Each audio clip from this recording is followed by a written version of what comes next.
Bem-vindo a mais uma história onde um jovem trabalhador do setor de petróleo se vê em uma batalha de nervos com seu supervisor alcoólatra, que o subestima até que uma vingança hilária transforma tudo. Tell there. Eu enganei meu agressor no trabalho, fazendo pensar que estava morrendo em um acidente de carro com um caminhão. Quando eu era um jovem de apenas 18 anos, consegui um emprego no setor de petróleo canadense. Era meu primeiro emprego de verdade. Era o início dos anos 2000 e o pagamento era de $20 por hora, sem necessidade de experiência ou educação. O salário mínimo era abaixo de $6. O trabalho se chamava teste de poço. Basicamente, você conecta um tanque de pressão fechado e uma tocha de combustão a novos poços de petróleo e gás, e então coleta dados para os barões do petróleo. É um trabalho duro, montar e desmontar tudo, mas o resto é só registrar medições e trabalho no computador. Não era ruim para um primeiro emprego, exceto pelo maldito Gary. Você trabalha em duplas por 12 horas ou em equipes de 4 por 24 horas, um operário e um supervisor por turno. Eu fui emparelhado com um alcoólatra maldoso na casa dos 50 anos chamado Gary. Ele era acima do peso e preguiçoso, ajudando apenas com coisas muito pesadas para eu levantar sozinho, como canos de 250 libras. Ele passava a maior parte do dia no trailer assistindo DVDs, cochilando e a cada hora digitando um pouco de dados em um computador. Ele também gostava de me provocar com piadas que, na verdade, eram insultos. Eu não sou um homem pequeno, tenho cerca de 1,85 metros de altura. Ele era claramente menor, e embora eu não estivesse fisicamente intimidado, naquela época eu não tinha confiança e tinha um rosto de menino. Me chamavam de burro com frequência. Quando ele descobriu que eu nunca tinha usado uma furadeira elétrica, ele me questionou: seu pai não te ensinou nada? Cometi o erro de contar a ele que meu pai esteve presente na minha vida por apenas alguns anos. Da próxima vez que cometi um erro, ele soltou: não é de se surpreender que meu pai tenha me abandonado. Eu o confrontei, e como todo idiota que existe, ele disse que eu não conseguia levar uma piada. Sempre trabalhávamos longe da cidade, e muitas vezes eu tinha que jantar com ele em restaurantes de pequenas cidades, principalmente em bares, se pudéssemos evitar. Ele bebia muito, era até uma pessoa interessante quando não estava trabalhando, e já tinha tomado algumas. Ele não parava e bebia toda noite. Rapidamente se tornou o caso de eu dirigir a caminhonete dele até o trabalho. Ele ganhava 1 ou 10 por quilômetro, e nós podíamos dirigir de 100 a 350 quilômetros por dia, todos os dias, durante semanas. 100 milhas, 160 quilômetros, só para você saber. Eu recebia o salário mínimo pelo tempo de viagem. Ele estava com ressaca na maioria das manhãs, não queria dirigir e me dizia que era o chefe. Ele dormia como um cadáver inchado até chegarmos ao trabalho. Trabalhei com ele por 3 meses. 3 meses de tratamento degradante e abuso verbal. Eu não reagia muito, ainda é verdade que todo mundo tem seu limite. Eu já estava muito acostumado com bullying naquela época. Longa história, eu apenas ficava em silêncio. Também precisava do emprego. Eu não fazia nada. Até que um dia eu fiz e não fiquei fazendo nada para sempre. Poder do amor. O primeiro passo na minha busca por vingança foi lembrar que é impossível derrotar o mal com o poder do amor. Bets, o poder do terror. Certa noite, enquanto estávamos fora da cidade em um trabalho, durante o jantar, eu mencionei para o Gary que era bem lamentável que ele dormisse a maior parte do tempo enquanto eu dirigia a caminhonete dele e ele ainda recebia. Quem sabe, ele poderia me dar alguns trocados pelo esforço. Ele não gostou da minha sugestão de ser generoso. A última gota deve ter transbordado, porque ele pirou. Mais abuso verbal e eu era jovem. Isso realmente me levou às lágrimas de raiva. Quando ele ameaçou meu emprego, foi uma sensação ruim. Então decidi pelo menos me afastar dele.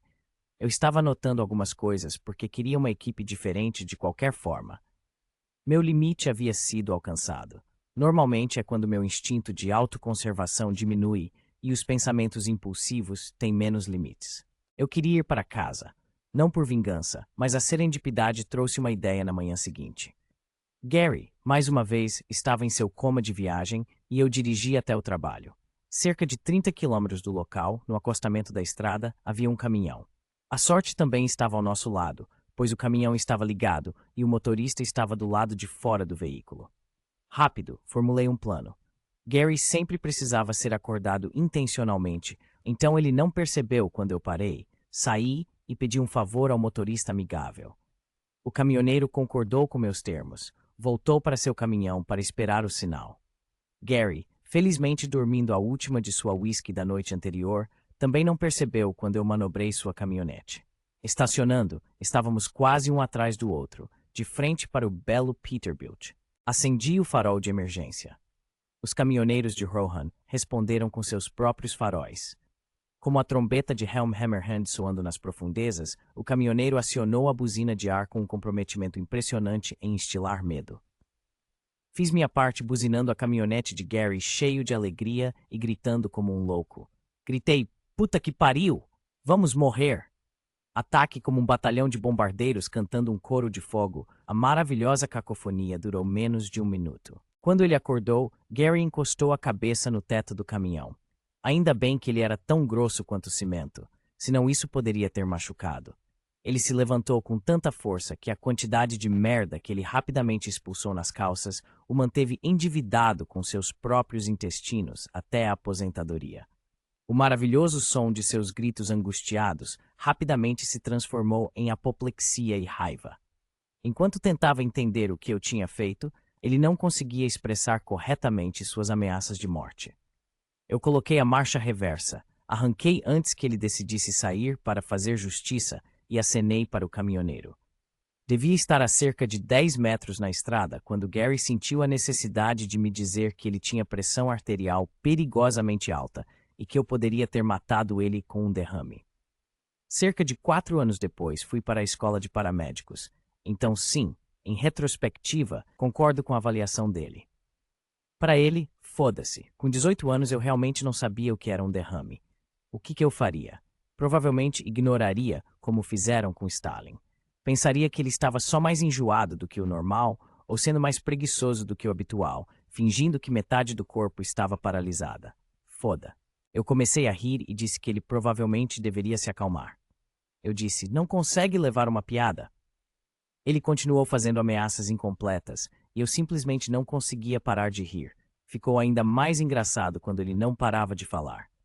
Não alimente isso, Gary. Eu adoro rir descontroladamente de pessoas irritadas. Eu era uma hiena.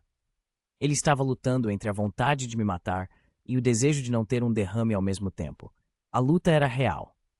Levou cerca de 20 minutos para chegarmos ao local, e essa dança continuou o tempo todo. Até perguntei se aquela era a sua tonalidade normal de vermelho. Ao chegarmos, ele ordenou que eu saísse, disse que eu estava demitido e então saiu marchando para ligar para o dono da empresa. Tanto faz. Eu fiquei rindo intermitentemente e fumando cigarros enquanto saboreava minha vitória pírrica pelas 4 horas que levou para o dono da empresa me pegar. Era uma empresa de médio porte, com cerca de 100 funcionários, e ele era o gerente geral também. Fui sabendo de alguns detalhes. Gary queria envolver a polícia por tentativa de homicídio, mas o chefe o dissuadiu. Gary contou uma baita história que me deixou parecendo o demônio. Então, eu falei tudo sobre a necessidade da punição do Gary no caminho de volta para a cidade. Ele deu boas risadas sobre isso. Ele era um cara decente, trabalhei para ele até voltar a estudar. Fui transferido para outra equipe, onde pude ser o único sociopata, isso é tudo. Também ganhei um certo respeito com os outros caras da empresa. Eu enganei meu agressor no trabalho, fazendo pensar que estava morrendo em um acidente de carro com um caminhão. Esta foi nossa história do dia. Se você gostou deste conteúdo, inscreva-se no nosso canal e curta este vídeo.